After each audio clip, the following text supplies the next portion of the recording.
Hi hello, നമുക്കേ ഇന്ത്യയുടെ കുറച്ച് ചരിത്രം പഠിച്ചിട്ട് വരാം.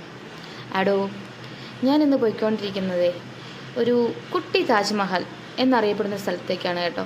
ഈ കുട്ടി താജ്മഹൽ എന്നത് പറയാൻ തന്നെ കാരണം നിങ്ങൾ ഈ വീഡിയോ കാണും, അപ്പോൾ നിങ്ങൾക്ക് മനസ്സിലാവും കേട്ടോ. ഇന്നിത് ഇവിടെ അധികം വലിയ തിരക്കുകളോ കാര്യങ്ങളോ ഒന്നുമില്ല. ഞങ്ങൾ വഴിയോരത്തെ കുറച്ച് ആൾക്കാരെയൊക്കെ കണ്ട് അവരെ ഇത്തിരി ഫ്രൂട്ട്സൊക്കെ മേടിച്ച് ഞങ്ങൾ ഇങ്ങനെ മുമ്പോട്ട് പോവുകയാണ്. കണ്ട, പണ്ടത്തെ കാലത്ത് ഓർമ്മിക്കുന്ന കുതിരയൊക്കെ നിൽപ്പുണ്ട്. ഈ കാണുന്നതാണ് നമ്മൾ കാണാൻ പോകുന്ന സ്ഥലം. ഒരു കുട്ടി താജ്മഹലായിട്ട് തന്നെ തോന്നില്ലേ? ഇതാണ് ബീബി കി മക്ബാറ. ഇത് 1660 രാജകുമാരനായ അസം ഷാ തൻ്റെ അമ്മ ദിൽറാസ് ബാനു ബീഗത്തിന് വേണ്ടി പണി കഴിപ്പിച്ച ഒരു ശവകുടീരമാണ് കേട്ടോ. ഈ അസം ഷാ എന്ന് പറയുന്ന ആളാരെന്നറിയാമോ? നമ്മുടെ ഔറംഗസേബിൻ്റെ മകൻ തന്നെ. ആന്നേ, ഔറംഗസേബിൻ്റെ അമ്മയായ മുംതാജ് മഹാലിൻ്റെ ശവകുടീരമായിട്ട് ഇതിന് നല്ല സാമ്യമുണ്ട്.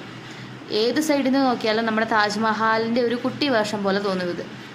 ഇതിൻ്റെ സൈഡിലായിട്ട് നല്ല മനോഹരമായ ഉദ്യാനങ്ങളും നമ്മൾ താജ്മഹലിൽ കാണുന്ന പോലെ തന്നെ മിനാരങ്ങളും ഒക്കെ ഇതിന് ചുറ്റുമുണ്ട്.